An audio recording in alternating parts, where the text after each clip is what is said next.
Kapag ka yung bata ay yung lalaki o ang babae ang unang nilabasan, pero mas marami ang similya na lumabas kahit na nahuli yung lalaki, mas marami ang lumabas na similya doon sa lalaki, ang bata ay magiging babae sa kapahintulutan ng Allah, pero ang kahawig niya ay sa side ng lalaki, ang magiging kahawig ng bata. في القلب مشاعر أخفيها قد أشرقت الشمس عليها عن خطط لم أعبأ فيها ستكون بأيامي فرقا فحياتي قبل الحلقات تيه بضياع بشتاتي من دون نعيم الآيات نرتاد لنحفظها.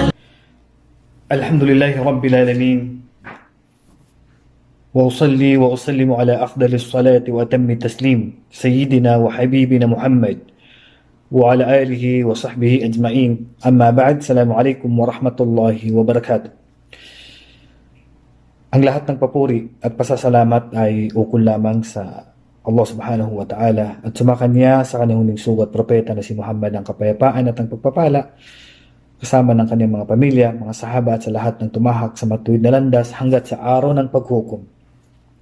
Ngayon mga kapatid ay magbabahagi tayo ng kaalaman mula sa hadis na sahih kaugnay sa dalawang usapin ang pag-uusapan natin ngayon. Una, ito ay usaping pagkakaroon ng anak ng mga mag-asawa.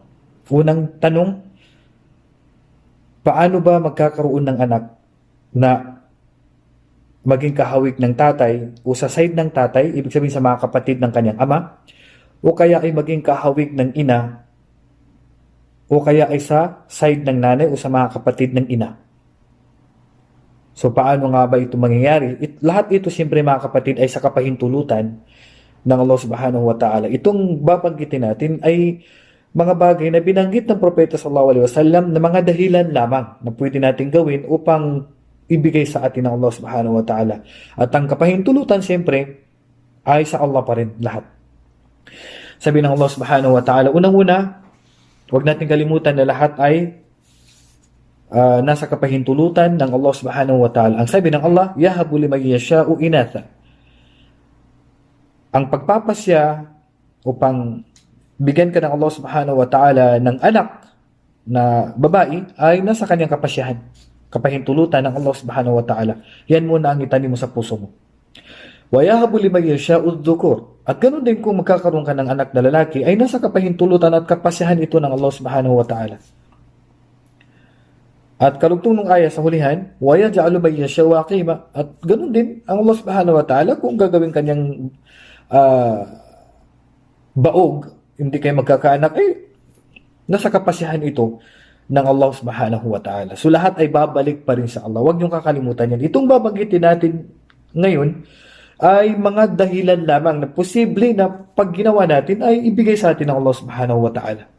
At ang resulta ay nasa Allah pa rin ang resulta at kapasyahan. So huwag natin kakalimutan yun. Hindi ito ibig sabihin na 100% mangyayari. Mali po yun. Dapat po, ito ay mga dahilan lamang gagawin natin at ang pagpapahintulot ay nasa Allah subhanahu wa ta'ala pa rin. So, ang unang pag-uusapan natin, paano ba gumawa ng bata na maging kahawig, kamukha ng nanay o sa side niya, sa mga kapatid niya. Paano ba ang bata o gumawa ng bata na maging kamukha o kahawig ng tatay o sa side ng tatay sa kanyang mga kapatid? So, yung dalawa na pag-uusapan natin. Una, babanggitin natin ang hadis tungkol sa bagay na ito. Maraming hadis ang naitala, naisalaysay tungkol sa bagay na ito at maraming hadis na malalakas. Unang-una, yung hadis ni Thawban. Alipin ng Propeta sallallahu alaihi wasallam, si Thawban. Ito ay rawahu Muslim. Ito ay napakalakas na hadis, Muslim. Kuntu qa'iman 'inda Rasul sallallahu alaihi wasallam faja'ahu hibrun min ahbari al-yahud.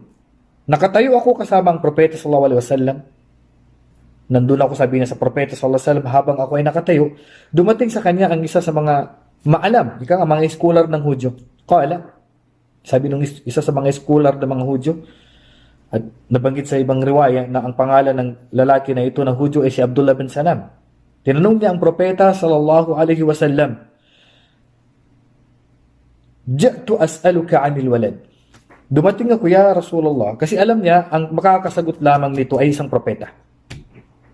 Miracle ng propeta sallallahu alaihi wasallam. Sabi niya, dumating ako sa iyo upang tanungin kita tungkol sa bata. Tungkol sa bata o sanggol. Subhanallah. Ito ay tanong na gusto niyang patunayan kung ang propeta sallallahu alaihi wasallam ay isa bang propeta o bula ang propeta. Walang makakasagot sa tanong na ito kundi propeta lamang. Ibig sabihin, may revelasyon galing sa Allah. Qala, ma'ur rajuli abyan. Sabi niya, ang tubig, yung sperm, similya ng lalaki ay puti. Ang similya ng lalaki, sperm cell ng lalaki ay puti. Wa ma'u al-mar'ati asfar, at ang sperm ng babae ay dilaw. Fa idza istama'a, ito ang sagot ng propeta sallallahu alaihi wasallam. Sinagot siya ng propeta sallallahu alaihi wasallam sa tanong niya tungkol sa bata. Sabi niya, ang similya ng lalaki ay kulay puti at ang similya, sperm cell ng babae ay kulay dilaw. Fa idza istama'a fa 'ala maniyyi ar-rajuli maniyyi al-mar'ati adhkara bi idnillah. Kapag ka naghalo ang similya, nagkaroon ng pagtatalik at naghalo ang similya ng dalawa, mag-asawa, at nangibabaw, mamay papaliwanag ko sa inyo mamaya itong hadith para matanggal natin ang contradiction. At nangibabaw, sabi niya, ang similya ng lalaki sa similya ng babae, ang magiging anak nila ay lalaki sa kapahintulutan ng Allah subhanahu wa ta'ala. Adkara biidnillah. Ibig sabihin, nangibabaw ang similya ng lalaki kaysa sa similya ng babae. So, ang magiging anak daw nila ay lalaki. Wa idha ala maniyul mar'ati maniyir rajuli anatha biidnillah. Kapag ka nangibabaw ang similya ng babae kaysa sa similya ng lalaki, yung sperm cell ng babae ay mas nangibabaw kaysa sa similya ng lalaki, ay magiging anak nila ay babae sa kapahintulutan ng Allah. Biidnillah. Take note, sa kapahintulutan at kapasyahan pa rin ng Allah. Ito ay mga dahilan lamang. Qala al-Yahudi, laqad sadaqta. Sinabi ng Hudyo na yon na nagtanong, sabi niya, tunay na ikaw ay nagsasabi ng totoo. Tama ka, sabi niya. Subhanallah. Tama. Nabasa kasi nila ito sa kanilang kapahayagan. Sa isang hadith naman na nabanggit ng propeta sallallahu alaihi wasallam sa rawahu Muslim din, napakalakas din na hadith. An Ummi Sulaimin annaha sa'alat Nabiy Allah sallallahu alaihi wasallam anil mar'ati tara fi manamiha ma yara ar-rajul. Tinanong ni Ummu Sulaim si propeta sallallahu alaihi wasallam kung ang babae ba ay kagaya rin ba ng lalaki na nananaginip din, nagkakaroon ng wet dream. Ika nga, nakakakita rin siya ng sperm cell pagkagising. Ibig sabihin, sa panaginip niya nagtatalik din ba? Tapos pagkagising niya may sperm cell.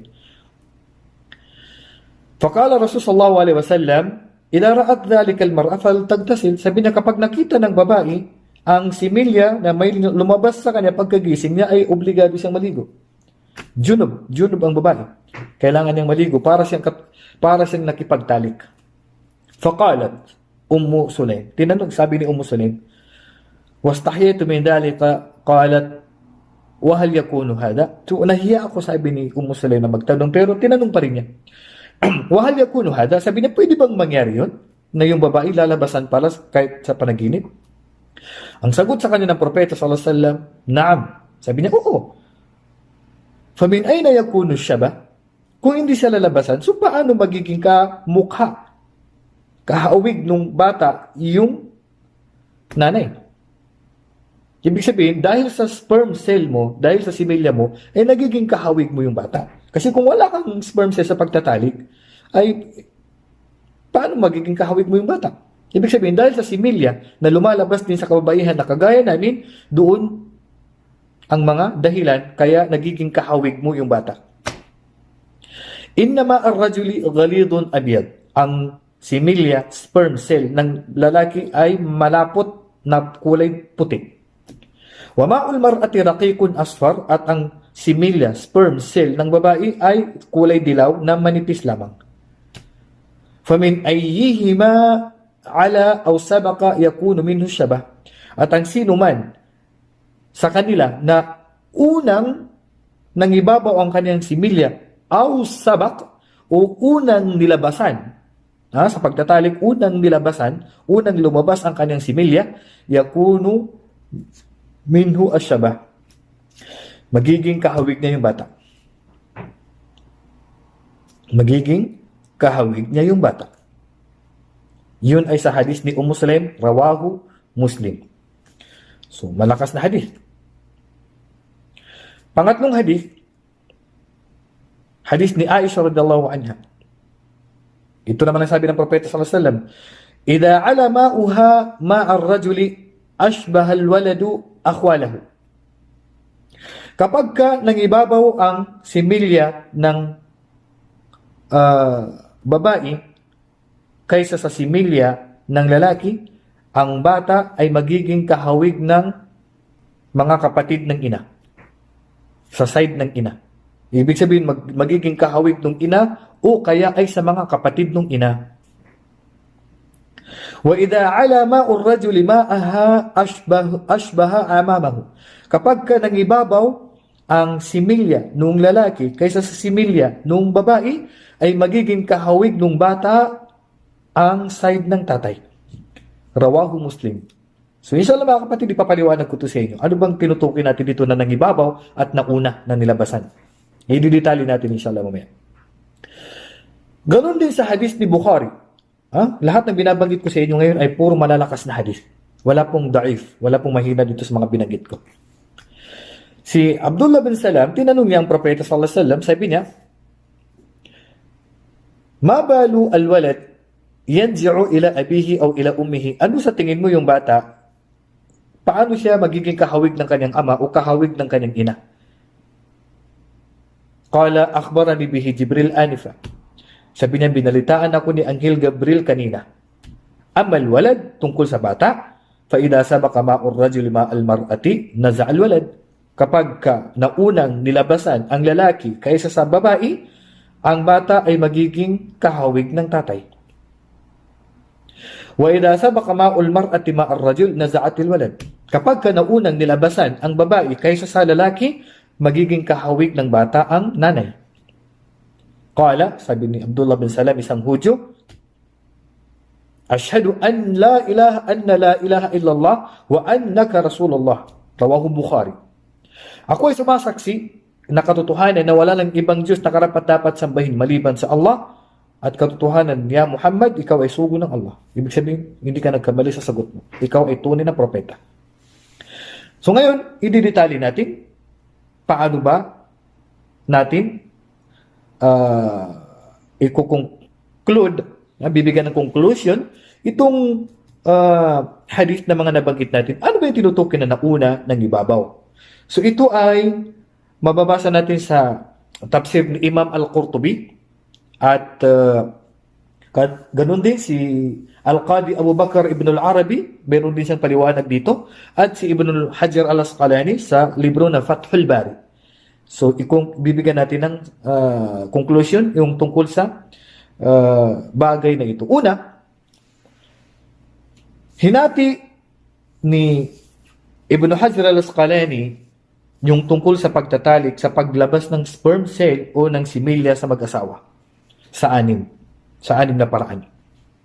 Si Ibn al-Arabi naman, hinati niya yung paglabas ng sperm cell ng lalaki at babae sa 4 na sitwasyon. Okay?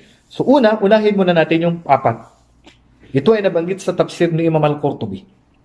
Sabi ni Al-Qadi Abu Bakr Ibn Al-Arabi sa mga hadith na nabanggit natin, ang similya, ang sperm cell ng mag-asawa ay nahati sa 4. Una, an yakhruja ma'ur rajuli awalan. Unang lalabasan ay ang lalaki. Sa pagtatalik, ang unang lalabasan ay ang lalaki. Pangalawa, an yakhruja ma'ul mar'ati awalan. Pangalawa, ang unang lalabasan ay ang babae. Pangatlo, an yakhruja ma'ur rajul awalan wa yakunu akthar. Pangatlo, lalabasan yung lalaki, pero yung kanyang similya, sperm cell ay marami. Pangapat, an yakhruja ma'ul mar'ati awalan wa yakunu akthar. Unang lalabasan ang babae ng sperm cell sa pagtatalik at ang kanyang similya ay mas marami. So, ito po ang kabuuan. فإذا خرج ma'ur rajuli awalan, pagka ang unang nilabasan, so ang usapan natin dito ay hindi po ito nakakahiya kasi ito po ay kasama sa religion natin. Okay, so ito po ang sabi ni Abu Bakr ibn al-Arabi. Kapag ka ng unang nilabasan sa pagtatalik ang lalaki, pagkatapos ay sumunod yung babae, wa yakunu akthar o bil-aks. So, ibig sabihin, lumabas yung sperm cell na nauna yung lalaki, then, sumunod na nilabasan yung babae at mas marami ang similya ng lalaki. Ibig sabihin, nauna siyang nilabasan at mas marami ang kanyang similya, yung sperm cell na nailabas, ang bata ay kahawig ng lalaki o sa side ng lalaki, sa tatay. Bihukmi sabak wa asbahal walad a'mamahu bihukmil kathra. So, dalawa. Ang bata ay magiging kahawig ng tatay kasi siya ang naunang nilabasan, plus mas marami ang lumabas sa tatay. So, itong tinatalakay natin mga kapatid na dalawa, paano magiging kamukha at paano magiging lalaki yung bata. At paano magiging kamukha nung sa kabilang mag-asawa at kung magiging lalaki o babae ba ang bata. So una, magiging kahawig nung magulang kung sino sa kanila ang unang nilabasan. So sabi dito, فإذا خرج ماء الرجل أولا وكان أكثر جاء الولد ذكرا. Kapag ka naunang nilabasan yung lalaki at marami ang kanyang sperm cell, so kapag sino ang nauna, kung sino ang nauna na nilabasan, magiging lalaki sa kapahintulutan ng Allah. At kung ganun din, kung sino ang may pinakamaraming sperm, similya, na lumabas din, sa kanya rin magiging kahawig. Usas mga kapatid niya. Ulitin ko, ang sino ang unang labasan plus marami pa yung sperm niya na lumabas, lalaki siyempre ang naunang nilabasan tapos mas marami pa yung sperm cell niya, so magiging lalaki yung bata sa kapahintulutan ng Allah at sa kanya pa magiging kahawig yung bata. Kasunod dito.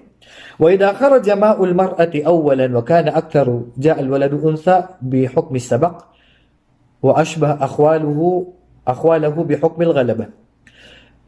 Pagka lumabas, ang unang nilabasan dito ay ang babae na una siyang nilabasan.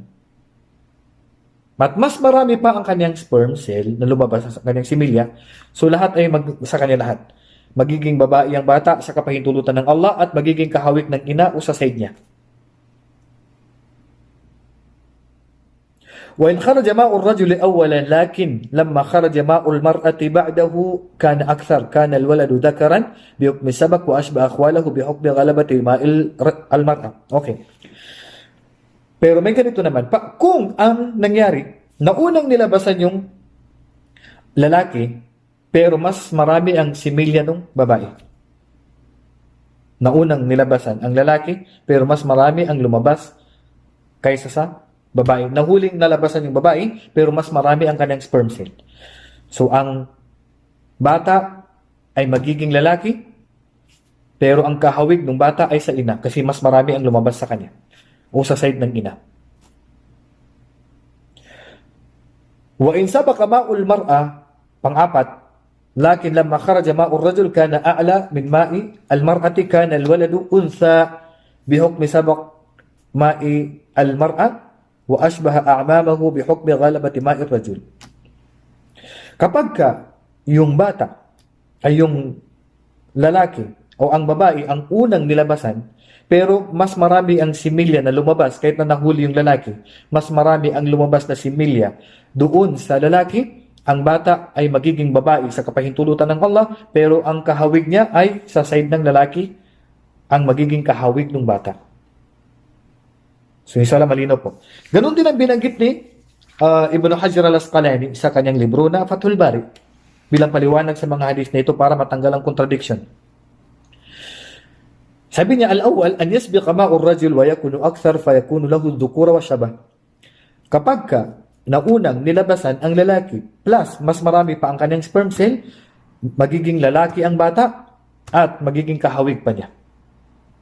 Pangalawa, kabaliktaran. Kung mas naunang nilabasan ng babae plus marami pa ang kanyang sperm cell kaysa sa nilabas ng lalaki, so magiging babae ang bata sa kapahintulutan ng Allah at magiging kahawig ng nanay o sa side ng nanay. Pangatlo, an yasbiqa ma'u ar-rajul, unang lalabasan yung lalaki pero mas marami ang nailabas ng babae kahit na siya ay nahuli, so magiging lalaki ang bata sa kapahintulutan ng Allah pero magiging kahawig ng bata ang kanyang ina sa side niya kasi mas marami ang lumabas sa ina. At kabaliktaran, kung naunang nilabasan ng babae, magiging babae ang bata sa kapahintulutan ng Allah, pero mas marami ang inilabas ng lalaki, so magiging kahawig nung bata ang side ng kanyang ama. At kung magiging pantay ang kanilang sperm cell, halimbawa, nagiging pantay ang dami. Okay? Kung nauna yung lalaki, magiging kamukha nung lalaki. Kung nagiging pantay, ay hindi na dito masasabi kung sino ang magiging kamukha. Sabi ni Ibn Hajar al-Asqalani. Kung naunang nilabasan ang lalaki, then pariho ang dami ng kanilang similya, so dito hindi natin masasabi kung kanino ang magiging kahawig ng bata. Pero lalaki ang magiging anak nila inshallah sa kapahintulutan ng Allah. Ganun din kapag ang babae ang naunang nilabasan, magiging babae ang bata. At kung pantay ang dami ng kanilang similya, ay hindi natin masasabi dito kung kanino magiging kahawig yung bata. So yan po ang kabuuan mga kapatid sa panampalatayang Islam. Kaya ang payo ko po sa inyo, ganito. Kasi una, nagiging kahawig ng bata ang kanyang magulang kung sino sa kanila ang may maraming sperm cell na nailabas. Doon, maging ibabaw ang pagiging kahawig ng bata. So, sino ang maraming similya? At ang sino naman na naunang nilabasan, sino ang naunang nilabasan sa pagtatalik, ay ang kanyang gender ay doon gagaya. Kung naunang nilabasan ng lalaki, so lalaki ang bata sa kapahintulutan ng Allah. Kung naunang nilabasan ng babae, so babae ang bata sa kapahintulutan ng Allah. So ito ay pwede pag-usapan ng mag-asawa. Ito ay mga dahilan lamang mga kapatid na binanggit ng propeta sallallahu alaihi wasallam, mga dahilan lamang na maaari na mangyari, maaari hindi. Pero gawin natin sa kapahintulutan ng Allah, pwede mangyari ito. Kaya ito ay pag-uusapan ng mag-asawa. Kaya kung gusto mo, ang payo ko kung gusto mo na maging kahawig na sa side ng tatay, kasi gwapo yung tatay, halimbawa, at gusto mo rin na magkaroon kayo ng anak, pag-usapan niyo. So yung tatay, wag mo na kayo magtalik. Wag mo na kayo magtalik. Tagalan niyo muna. Kain yung lalaki ng binanggit ng ating mga dalubhasa na damihan mong pagkain ng tatay, damihan mong pagkain ng saging, yung mga kulay dilaw na mga prutas, para magkaroon ka ng potassium, asin, baking powder, damihan mong pagkain ng isda, sa karagatan, mga karne, medyo tagalan mo para dumami ang sperm mo. Okay? Kasi ang lalaki ay hindi kasi tumatagal yung natin eh. Hindi kasi tumatagal yung similya natin ayon sa pag-aaral. Yung mga babae, mas mabilis yung pagtakbo ng ating sperm pero namamatay agad. Kaya mas nabubuhay yung mga sa kababaihan. So, ang gawin nyo, si babae naman magpapagod, mag-exercise para hindi siya masyadong magkaroon ng sperm. So, ang lalaki naman ay magkain siya, magpalakas, kain ng mga masustansya, damihan niya ang potassium, mga kulay dilaw na mga prutas, at asin, baking powder, isda sa karagatan, yan ang kakainin niya, karne, para magkaroon siya ng sperm cell. Pag-usapan ng mag-asawa. Then, ang unang magpapalabas ng sperm, at gawin nila madalas to, magpapalabas ng similya, ay ang lalaki. At dapat marami ang sperms similya na mailabas dapat ng lalaki para maging kahawig din niya. Magiging lalaki sa kapahintulutan ng Allah at magiging kahawig ng lalaki o sa side niya. Yan, kung yun ang gusto niya, magiging lalaki ang anak niyo. So dapat paghandaan ng lalaki, yung babae naman magpapagod para makunti lang mailabas ng similya. Yung lalaki naman, matagal muna siyang hindi magtatalik para marami siyang mag-ipon na similya. Kung gusto na maging kahawig ng bata ay sa tatay at maging lalaki ang bata. Ngayon, kung wala naman kayong anak na babae, ay ito naman ang payo ko sa inyo. Si lalaki ay magpapagod. Ika nga, hindi siya masyadong kumain muna ng mga masustansya para wala masyado isang mailabas. Okay? So, ilabas niya palagi yung sa kanya, pwede siyang mag-withdraw. Hindi naman bawal mag-withdraw eh. Para madami ang mailabas mo na similya. Then si babae naman, saka na magpalabas. Okay? So, araw-araw, halimbawa, pwede magpalabas si Mr. Then si Mrs. wag mo na magpalabas. Then may ipon yung similya ni Mrs. Then si Mrs. naman, pwede siyang kumain ng mga calcium. Mag-inom ng gatas, mga broccoli. Kailangan din ni Mrs. ng magnesium. Kain siya ng mga prutas na kulay pula. Kain siya ng prutas na kulay pula. Si Mr. naman ay iwas mo na sa mga kulay dilaw na mga prutas. Para si Mrs. naman ang dumami ang sperm, similya. And then si Mrs. naman yung dumami. Then pagka nagtalik na sila, ay mag-uusap sila. Ang unang labasan dapat si Mrs. para maging babae ang anak nila sa kapahintulutan ng Allah. At maging kahawig ng nanay din. Pero kung ang gusto nila ay magiging babae at sa side ng tatay ang kamukha, okay? So, mauna dapat labasan yung babae at si Mr. dapat marami ang kanyang similya. Mas marami dapat ang kanyang sperm. Kasi kung sino ang mas maraming sperm na nailabas, sa kanya magiging kahawig yung bata. Sa kapahintulutan ng Allah, binanggit yan ng propeta sa hadith. Ito ay miracle ng propeta sallallahu alaihi wasallam. Kung mas marami ang sperm cell ng babae, sa kanya magiging kahawig yung bata sa kapahintulutan ng Allah o sa side niya. Sino mang unang labasan, doon ang gender. Lalaki, kung siya ang unang nilabasan ni lalaki, so inshallah sa lalaki ang kanila magiging anak. Kung naunang nilabasan yung babae, so babae ang kanila magiging anak sa kapahintulutan ng Allah siyempre. Ito ay nasa kapahintulutan pa rin ng Allah. So, una, tiwala sa Allah, manalig ka sa Allah, gawin niyo ang dahilan. So inshallah mga kapatid, napulutan niyo ng aral ang tinalakay ko ngayon. Inshallah, pag-usapan niyo mag-asawa, unawain niyo na mabuti ang tinalakay natin ngayon. At sa kapahintulutan ng Allah, samahan nyo ng dua. Siyempre, kasama ng dua. Huwag nyo kalimutan mag-dua. Then, manalig sa Allah, then gawin nyo itong mga sinabi ko. At inshallah, bibigay sa inyo ng Allah. Sa sino mang nangangarap na magkaroon ng anak na lalaki o anak na babae. Tungkol naman sa kambal ay hindi dito nabanggit, kundi yan ay pwedeng mangyari. Unang-una, siyempre, sa kapahintulutan ng Allah at pangalawa, sa mga angkan nung pinakasalan mo. Maaari kung angkan nila ay may mga kambal, so posibleng magkaroon din kayo ng kambal. Kahit na walang angkan, so nasa kapahintulutan pa rin ng Allah at dua tungkol naman sa kambal. Ang tinalakay ko lang sa inyo, paano magiging kahawig na bata ang isa sa kanyang magulang at paano magiging lalaki at babae ang bata. Lahat ito, siyempre, huwag niyong kalimutan sa kapahintulutan ng Allah. Sana ay napulutan niyo ng aral ang tinalakay natin ngayon. So, hanggang dito na lamang. Wallahu a'lam wa sallallahu ala nabiyina Muhammad wa ala alihi wa sahbihi ajma'in. Huwag niyo kalimutan mga kapatid, subscribe kayo sa aking YouTube channel upang ma-update kayo sa mga susunod pa ng mga video natin. Assalamualaikum warahmatullahi wabarakatuh. نرتاد لنحفظها الحلقة في القلب مشاعر أخفيها قد أشرقت الشمس